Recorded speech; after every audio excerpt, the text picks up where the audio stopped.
안녕하세요. 저는 이번 인터뷰를 고려하고 있습니다. 존 라미네즈와 여러 번 인터뷰했습니다. 존은 고위 마법사였습니다. 그는 마법 영역에서 25년을 보냈습니다. 그에게 한 가지 질문을 하고 싶습니다. 저 자신도 수년 동안 그것에 대해 고민해 왔기 때문입니다. 할로윈은 기독교인이 참여하기에 나쁜 것입니까? 아니면 대부분의 기독교인들이 생각하는 것처럼 단순히 재미와 놀이일 뿐입니까? 저는 변장하는 것 중 어떤 악한 일도 하고 싶지 않습니다. 호커스 포커스와 같은 영화들 중 일부는 아이들이 보지 말아야 하는 것입니다. 부모가 기독교인 대부분의 아이들이 그것을 보고 있습니다. 할로윈을 살펴봐서 잘못된 것이 있다면 그것에 대한 내부자의 전략을 얻고 싶습니다. 먼저 우리가 그 이야기를 들어가기 전에 당신이 어떻게 마법에 빠지게 되었는지, 왜 마법에 머물렀는지, 왜 거기서 빠져나왔는지를 알고 싶습니다. 네, 제 인생의 25년 동안 저는 악마 왕국의 최고 수준에 있었습니다. 악마의 그림자였다는 것은 육신으로 모든 의식을 행했고 악마와 언약을 했었다는 의미입니다. 저는 할로윈에 악마의 결혼식을 가졌습니다. 중상위급 영매인 마법사와 마녀가 제 결혼식에 와서 의식을 치르고 동물 희생으로 세례를 받았습니다. 저는 7살 반의 나이에 입문하여 25년 동안 그 일을 했습니다.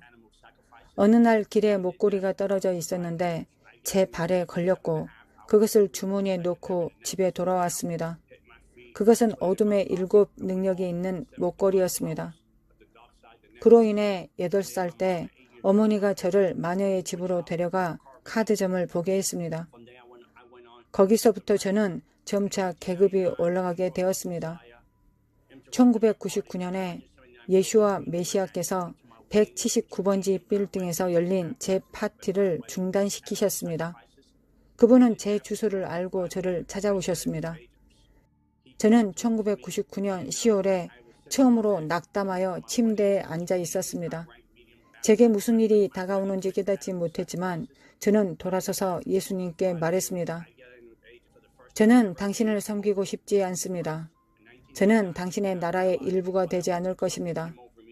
어떤 교회나 당신의 이름이 있는 그 어떤 것에도 속하지 않을 것입니다. 나는 그것과 아무 상관이 없길 바랍니다. 결국 저는 깊은 잠에 빠졌고 죽어가고 있었습니다. 그 순간 제 입에서 나온 이상한 말이 있었습니다. 당신이 나의 아버지 악마보다 더 크다면 오늘 밤에 나에게 보여주시든지 아니면 나를 내버려 두십시오. 그 순간 저는 지옥에 갔습니다. 저는 지옥에서 예수님을 만났습니다. 지옥에서 십자가를 만났습니다. 제 몸으로 다시 돌아왔을 때 메시아를 믿는 거듭난 신자가 되었습니다. 네, 당신이 제게 말했던 것들 중 하나는 당신을 마법에 빠지게 한 것이 그들의 관행에서 떠난 어떤 마법사든지 그들에게 무슨 일이 일어날 것이라는 두려움을 심어 놓았다는 것입니다. 네, 그들은 고통스러운 두려움을 심어 놓았습니다. 그것을 떠나거나 떠날 생각을 하면 악마의 영과 정사, 악마 자신은 그의 진영을 떠나고 그의 왕국을 떠나고 있다는 사실을 알아차립니다. 그 사람은 유언장을 쓰고 관을 꺼내야 할지도 모릅니다. 죽을 것이기 때문입니다. 그들은 그 사실을 분명히 했습니다. 우리는 떠나고 싶다고 느끼는 사람들을 보았는데 결국 죽었고 저는 그들의 장례식에 몇 번 갔습니다.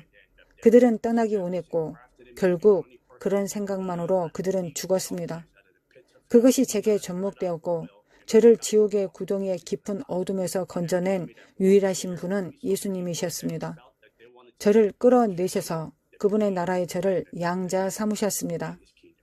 네, 예수님의 피가 아니었다면 이것에 대해 말할 수 없었을 것입니다. 성령님의 임재가 없었다면 이것에 대해 말할 수 없었을 것입니다. 저는 성령님을 원합니다. 우리는 성령님께 순복할 것입니다. 우리의 뜻이 아니라 당신의 뜻이, 우리의 왕국이 아니라 당신의 왕국이 하늘에서 이루어진 것처럼 땅에서도 이루어집니다. 존, 이제 할로윈에 대해 다루어 봅시다. 기독교인은 왜 할로윈을 지키면 안 될까요? 네, 어둠, 함정, 설정, 계약, 음모의 영적 영역으로의 문을 열게 됩니다. 악마가 당신의 아이들과 가족을 장악하게 될 것입니다. 그것은 너무 악마적입니다. 일단 그런 의상을 입으면 하나님이 부르신 모습에서 그들의 정체성을 바꾸게 됩니다. 자신을 묘사하는 그 정체성을 나타내는 옷을 입는 것입니다. 기독교인 부모가 자녀들을 인어처럼 차려입히고 유령 캐스퍼처럼 차려입히고 말합니다. 나는 내 자녀를 마녀와 악마로 입히지 않았습니다. 나는 다정한 캐스퍼처럼 입혔습니다. 그것은 자녀에게 영을 입히는 것입니다. 정체성의 DNA를 바꾸는 것입니다. 이제 악마는 법적 권리를 가지고 있으며 어둠의 세상에 자녀를 희생하도록 허락하는 것이 될 것입니다. 네, 그것이 단지 재미와 놀이이고 파티와 우스꽝스러운 것이라고 말합니다. 존 라미레즈, 당신은 뭐라고 말하겠습니까? 저는 25년 동안 그런 삶을 살았습니다. 저는 할로윈에 결혼했습니다. 마법사와 마녀가 결혼식에 와서 세례를 주었습니다. 죽음이 10월 31일까지 이어지며 점차 증가합니다. 왜냐하면 마녀와 마법사에게 이때가 최고의 시기이기 때문입니다.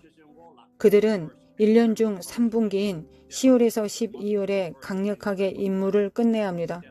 만약 12월까지 끝내지 못하고 악마가 1월에서 12월까지 준 재료와 조리법과 마법과 명령과 임무를 끝내지 못하고 불완전한 성적표를 받게 되면 처벌이 그의 집에 오게 됩니다. 제가 그랬던 적이 있습니다. 저는 1997년에 시력을 잃었습니다. 악마가 저의 시력을 완전히 가져가 장님으로 만들었습니다. 왜냐하면 저는 그때 마법의 일에서 안식년을 받고 싶었고 제 딸에게 좋은 아빠가 되어주고 싶었기 때문입니다.